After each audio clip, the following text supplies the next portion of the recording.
The new year has brought on a new alignment in Washington, with President Obama holding down the White House for 2 more years, but Republicans now controlling both houses of Congress. The president was twice elected easily, but in both the midterm elections during his presidency, including last November, his party got waxed. This leads to an inevitable question.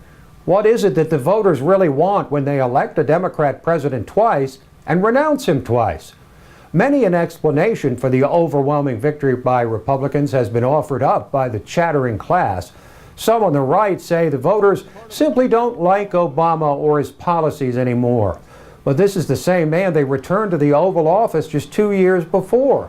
Some on the left say it was just a product of the supposed pattern of Republicans showing up to vote for midterm elections in much higher numbers than Democrats. But as recently as 2006, Republicans were thrashed in midterm elections. Consider for a moment the theory known as Occam's razor, which states that among competing hypotheses, the one with the fewest assumptions should be selected.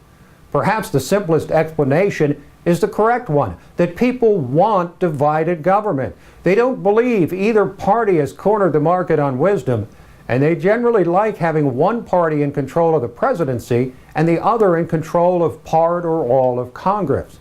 This is actually quite consistent with one of the fundamental and significant founding principles, checks and balances, the distribution of authority so that no one man or party is given too much power. Those checks and balances refer most specifically to the distribution of authority between the Congress, the President, and the courts, but in reality, the voters have the inherent ability to extend those checks and balances to the political parties.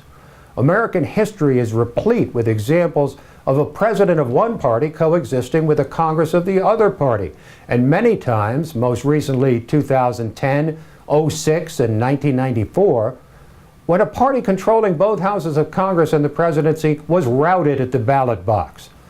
Many have said that the current situation, with the agendas of Congress and the president so vastly different, that the result is gridlock when nothing gets done. But gridlock is in many ways consistent with another founding principle. Through federal elections and this system of checks and balances, the founders deliberately made passing major landmark legislation difficult in order to assure broad consensus on major changes to the law. And while transformative elections occur in the midst of crisis, like after the economic meltdown of 2008, or after Watergate or the Great Depression, most elections occur amidst relatively stable conditions. With both parties now very unpopular, and both responsible for running up our national debt to an unconscionable $18 trillion, the voters can hardly be blamed for lurching back and forth between the Republicans and Democrats.